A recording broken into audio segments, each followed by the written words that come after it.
नमस्कार। आज हम एक ऐसे सवाल की तह तक जा रहे हैं जो भारत के टेक्नोलॉजी बाजार में काफ़ी गूंज रहा है। सवाल ये है कि क्या चेन्नई की ज़ोहो कॉर्पोरेशन, माइक्रोसॉफ्ट 365 और गूगल वर्कस्पेस जैसे जो बड़े वैश्विक नाम हैं, उनको भारत में टक्कर दे सकती है? या शायद उनकी जगह भी ले सकती है? नमस्कार। हाँ, ये सवाल आजकल बहुत चर्चा में है। हमारे पास जो स्रोत हैं वो ज़ोहो की भारत में मौजूदा स्थिति, उसकी ताकतों, कमजोरियों और भविष्य की संभावनाओं का काफी बारीकी से विश्लेषण करते हैं।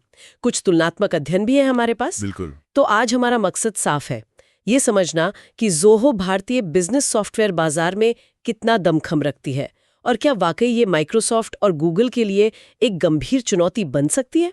चलिए इन स्रोतों की मदद से इसे समझने की कोशिश करते हैं। हाँ, ये वाकई बहुत मौजूद सवाल है, खासकर अभी के माहौल में।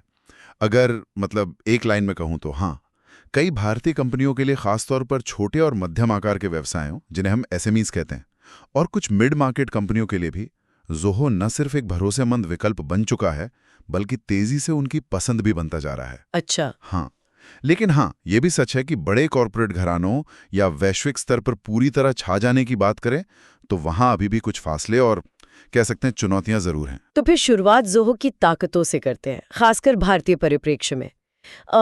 इसकी जड़ें भारत में है, इसका कितना फायदा मिल रहा है? बहुत ज्यादा। देखिए, ज़ोहो का मुख्यालय चेन्नई में है और भारत अब उसके लिए एक प्रमुख बाजार बन गया है। हमारे स्रोत बताते हैं कि पिछले 3 सालों में भारत में ज़ोहो के मिड मार्केट और एंटरप्राइज सेगमेंट, मतलब मझोले और बड़े ग्राहक वर्ग में 65% से ज्यादा की चक्रवृद्धि वार्षिक वृद्धि दर CAGR देखी गई है। 65% CAGR? जी हाँ। से को कितनी तेजी से अपनी तरफ खींच रहे हैं। इसका मतलब तो यही हुआ कि माइक्रोसॉफ्ट और गूगल के गढ़ में सेंध लग रही है, कम से कम मिड मार्केट सेगमेंट में तो जरूर। बिल्कुल सही कहा आपने। कम से कम उस सेगमेंट में तो ये साफ दिख रहा है। और ये इसलिए भी अहम है क्योंकि भारत अब ज़ोहो के लिए दुनिया के सबसे बड़े बाजारों में से एक बन गया है, जो उसके कुल राजस्व का लगभग 10% हिस्सा देता है। पहले ही अमेरिका और यूरोप के बाद तीसरे नंबर पर आता था, अब इसकी अहमियत काफी बढ़ गई है। ये साफ दिखाता है कि ज़ोहो भारत को लेकर कितना गंभीर है और यहाँ जमकर निवेश कर रहा है। ये तो हुई उनके बढ़त की बात, लेकिन क्या वे सिर्फ कुछ सस्ते विकल्प बनकर रह गए हैं या उनके उत्पादों में भी कुछ खास बात है? क्योंकि माइक्रोसॉफ्ट ऑफिस और गूगल डॉक्स तो सालों से इस्तेमाल हो रहे हैं, लोग आदी हैं उनके। हाँ, यहीं पर ज़ोहो का नजरिया थोड़ा अलग है। वो सिर्फ एक प्रोडक्टिविटी सूट यानी ईमेल, डॉक्यूमेंट्स, स्प्रेडशीट, स्टोरेज नहीं बेच रहे हैं। उनका दावा है कि वो एक पूरा बिजनेस ऑपरेटिंग सिस्टम, या आप कह सकते हैं एक व्यापक बिजनेस प्लेटफॉर्म मुहैया करा रहे हैं। Business platform? हाँ, इसमें प्रोडक्टिविटी टूल्स तो हैं ही, साथ में CRM यानी ग्राहक संबंध प्रबंधन, HR यानी मानव संसाधन, फाइनेंस, अकाउंटिंग, मार्केटिंग ऑटोमेशन और यहाँ तक कि लो कोड डेवलपमेंट जैसे कई और बिजनेस एप्स भी शामिल हैं। अच्छा, ये लो कोड डेवलपमेंट, ये क्या चीज़ है, जरा समझाएंगे? हाँ, आसान शब्दों में कहें तो ये ऐसे टूल्स होते हैं जिनकी मदद से कंपनियां बिना ज्यादा गहरी कोडिंग जानकारी के भी अपनी जरूरत के हिसाब से छोटे-मोटे सॉफ्टवेयर एप्लीकेशन या वर्कफ्लो बना सकती हैं। ये खासकर उन छोटी या मझोली कंपनियों के लिए फायदेमंद है जिनके पास बड़ी IT टीमें नहीं होती। तो ज़ोहो का लक्ष्य है कि एक ही जगह पर, एक ही वेंडर से किसी बिजनेस को चलाने के लिए जरूरी ज्यादातर सॉफ्टवेयर मिल जाएं। समझी। मतलब एक तरह से वन स्टॉप शॉप बनने की कोशिश। बिल्कुल। और जाहिर है भारत जैसे बाजार में कीमत एक बड़ा मुद्दा होती है। क्या स्रोत इस बारे में कुछ बताते हैं? हाँ, बिल्कुल। और ये ज़ोहो की सबसे बड़ी ताकतों में से एक मानी जा सकती है। कई तुलनात्मक स्रोत साफ तौर पर दिखाते हैं कि भारत में ज़ोहो के कई प्लान्स माइक्रोसॉफ्ट 365 या गूगल वर्कस्पेस के समकक्ष प्लान्स से काफी सस्ते हैं। काफी सस्ते? हाँ जी। लागत के प्रति संवेदनशील भारतीय संगठनों, खासकर SMBs के लिए ये एक बहुत बड़ा आकर्षण है। साथ ही जैसा आपने कहा वन स्टॉप शॉप, तो कई अलग-अलग सॉफ्टवेयर के लाइसेंस मैनेज करने और उन्हें आपस में जोड़ने इंटीग्रेट करने की बजाय एक ही वेंडर से सब कुछ लेना कई कंपनियों के लिए ज्यादा आसान और सस्ता पड़ता है। ठीक है, कीमत और एप्स की रेंज तो समझ आती है, लेकिन क्या वे सिर्फ छोटे व्यवसायों को ही लुभा पा रहे हैं? स्रोत बताते हैं कि वे एंटरप्राइज यानी बड़े ग्राहकों पर भी नजर गड़ाए हुए हैं। क्या ये सिर्फ कहने की बात है या वाकई में कुछ हो रहा है इस दिशा में? नहीं, ये सिर्फ कहने की बात नहीं लगती। स्रोत इशारा करते हैं कि ज़ोहो भारत में बड़े ग्राहकों को साधने के लिए अपने सेल्स और सपोर्ट टीमें बढ़ा रहा है, पार्टनर नेटवर्क बना रहा है। स्थानीय भाषा में सपोर्ट, भारतीय रुपए में बिलिंग और भारत के नियमों का पालन जैसे डेटा प्राइवेसी कानून वगैरह, इन पर उनका जोर है। ये ऐसी बातें जहां शायद वैश्विक कंपनियों को थोड़ी मशक्कत करनी पड़ती है, क्योंकि भारत उनके लिए कई बाजारों में से एक होता है। ज़ोहो का भारत प्रथम जैसा नजरिया यहां उन्हें फायदा पहुंचा सकता है। और एक और पहलू जो आजकल काफी चर्चा में रहता है, डेटा सुरक्षा। डेटा कहाँ रखा है, और ये स्वदेशी या आत्मनिर्भर वाला विचार, क्या एक भारतीय कंपनी होने का इस मामले में कोई अतिरिक्त लाभ है? ऐसा लगता तो है। स्रोत इस ओर इशारा करते हैं कि भारत में ज़ोहो के अपने डेटा सेंटर्स हैं। अब जबकि डेटा स्थानीकरण मतलब डेटा लोकलाइजेशन और डिजिटल संप्रभुता यानी डिजिटल सॉवरेनिटी पर सरकार और रेगुलेटर्स का जोर बढ़ रहा है, तो एक स्थानीय कंपनी होना धारणा के स्तर पर या शायद कानूनी तौर पर भी फायदेमंद हो सकता है। अच्छा, कैसे? खासकर सरकारी विभाग, सार्वजनिक क्षेत्र के उपक्रम PSUs और बैंकिंग या बीमा जैसे रेगुलेटेड उद्योग इस बात को ज्यादा तवज्जो दे सकते हैं कि उनका डेटा देश के भीतर ही सुरक्षित रहे। ये बात तो है। तो कुल मिलाकर देखें तो ज़ोहो के तर्कश में कई तीर नजर आते हैं। भारत में गहरी जड़ें, उत्पादों की विस्तृत श्रृंखला, आकर्षक कीमत, स्थानीकरण पर जोर और शायद स्वदेशी होने का कुछ फायदा। लेकिन फिर भी माइक्रोसॉफ्ट और गूगल को उनकी गद्दी से हटाना इतना आसान तो नहीं होगा। आखिर उनकी पकड़ इतनी मजबूत क्यों बनी हुई है? बिल्कुल, ये समझना जरूरी है। माइक्रोसॉफ्ट 365 और गूगल वर्कस्पेस खासकर बड़े उद्यमों, बहुराष्ट्रीय कंपनियों और भारी रेगुलेशन वाले सेक्टरों में बहुत गहरे बैठे हुए हैं। उनके पास दशकों पुराना इकोसिस्टम है। इकोसिस्टम से यहाँ क्या मतलब है, थोड़ा विस्तार से बताएंगे? हाँ, इकोसिस्टम का मतलब है उनके मुख्य उत्पादों के आसपास बना हुआ पूरा जाल। इसमें हजारों पार्टनर कंपनियां हैं जो उनके सॉफ्टवेयर को बेचने, लागू करने और सपोर्ट देने में मदद करती हैं। लाखों डेवलपर्स हैं जो उनके प्लेटफॉर्म पर ऐप्स बनाते हैं, और अनगिनत दूसरे सॉफ्टवेयर और हार्डवेयर हैं जो उनके उत्पादों के साथ आसानी से जुड़ जाते हैं, इंटीग्रेट हो जाते हैं। इसके अलावा उनका वैश्विक सपोर्ट नेटवर्क बहुत बड़ा है, खास तौर पर माइक्रोसॉफ्ट। हाँ, माइक्रोसॉफ्ट का तो अलग ही मामला है। बिल्कुल, उनके पास वर्ड, एक्सेल, पावरपॉइंट जैसे शक्तिशाली डेस्कटॉप ऐप्स का दशकों पुराना अनुभव और दबदबा है। आज भी दुनिया भर के करोड़ों यूजर्स और कई बड़े संगठन इन पर बहुत ज्यादा निर्भर हैं। एक तुलनात्मक लेख कहता भी है, माइक्रोसॉफ्ट डेस्कटॉप फर्स्ट लीडर बना हुआ है। वर्ड, एक्सेल आज भी सबसे ज्यादा फीचर उन्हीं में है। हाँ, माइक्रोसॉफ्ट का दबदबा तो समझ आता है, खासकर उनके पुराने ऑफिस ऐप्स की वजह से। लेकिन गूगल, वो तो ज्यादा नया है और पूरी तरह क्लाउड आधारित है।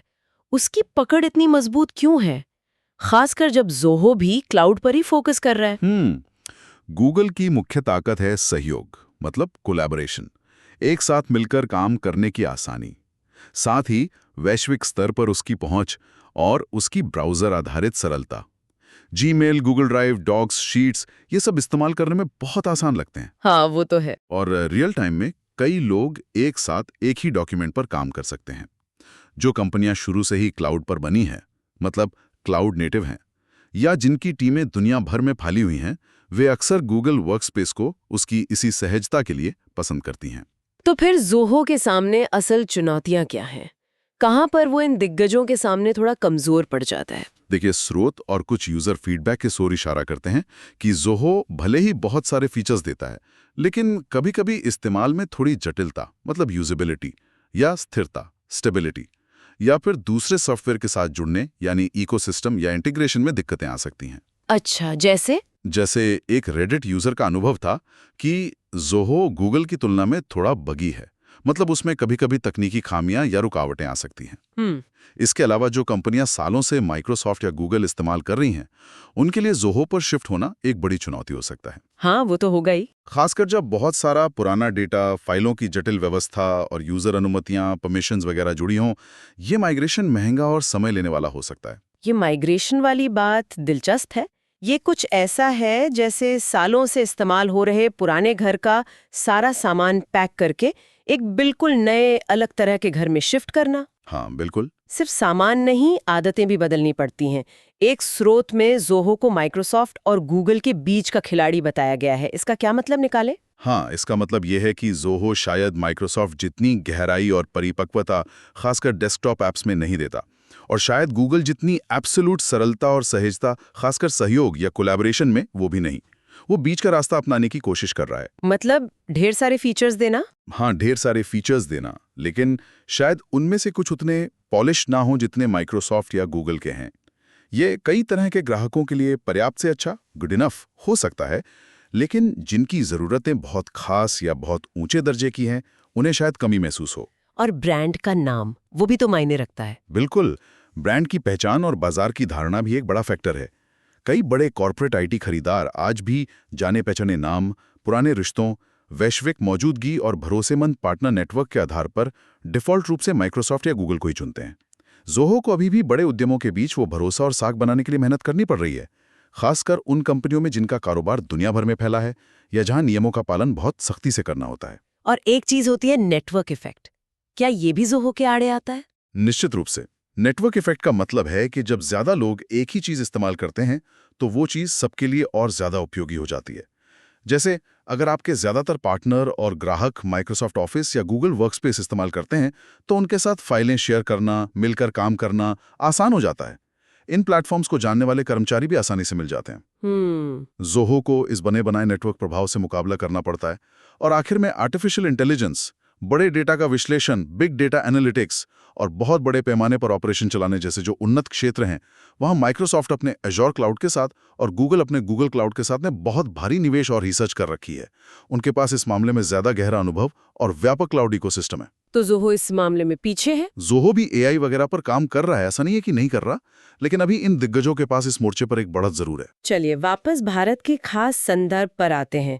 हमने ज़ोहो की स्थानीय ताकतें तो समझी, लेकिन यहाँ ऐसे कौन से और फैक्टर्स हैं जो उसे खास तौर पे भारत में मदद कर रहे हैं? जैसा हमने पहले बात की, भारत में कीमत को लेकर संवेदनशीलता बहुत ज्यादा है, खासकर एसएमबी और मिड मार्केट सेगमेंट में। यहाँ ज़ोहो का सस्ता होना एक बहुत बड़ा प्लस पॉइंट है।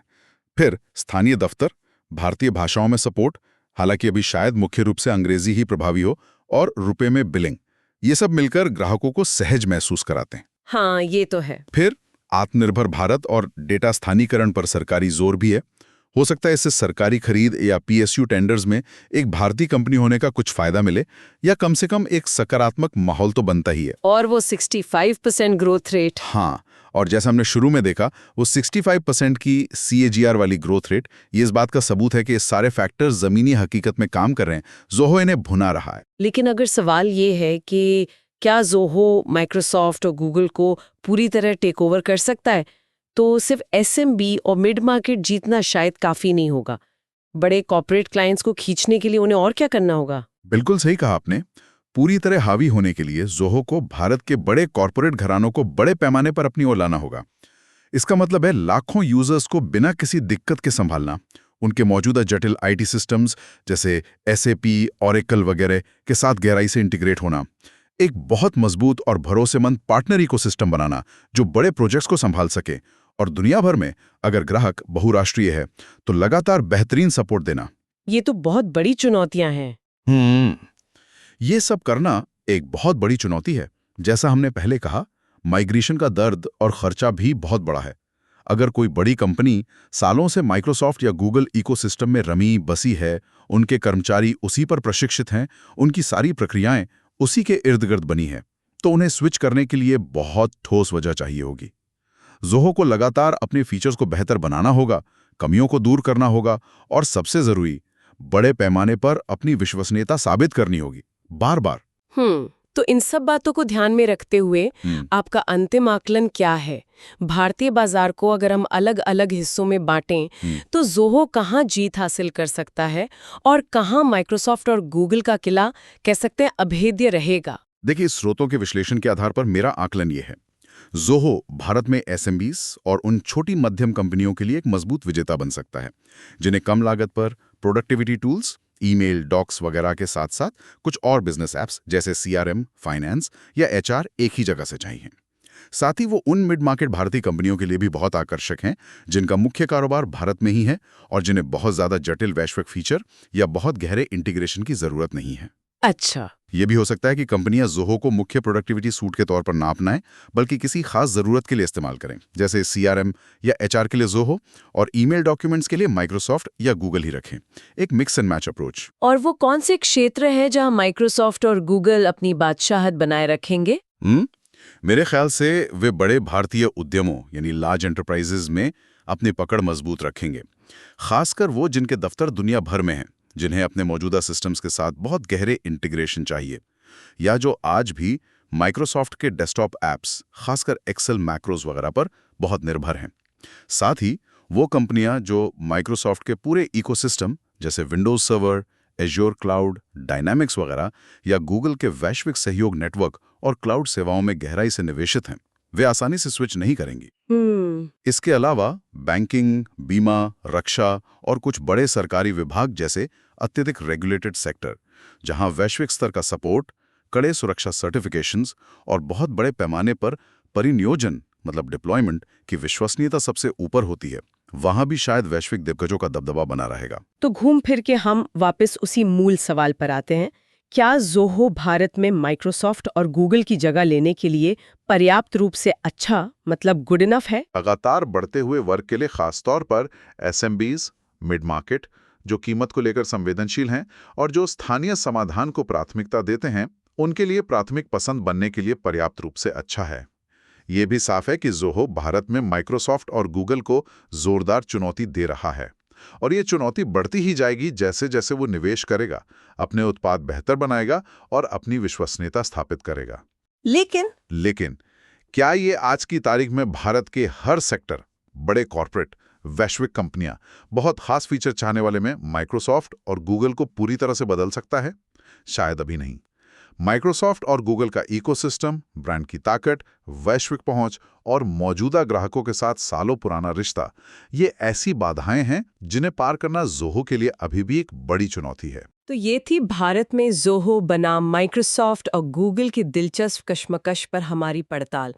एक बात तो साफ है कि ज़ोहो सिर्फ एक छोटा मोटा खिलाड़ी नहीं है, बल्कि अपने घरेलू मैदान पर एक बहुत गंभीर दावेदार है, और उसकी तरक्की के रफ्तार वाकई देखने लायक हैं।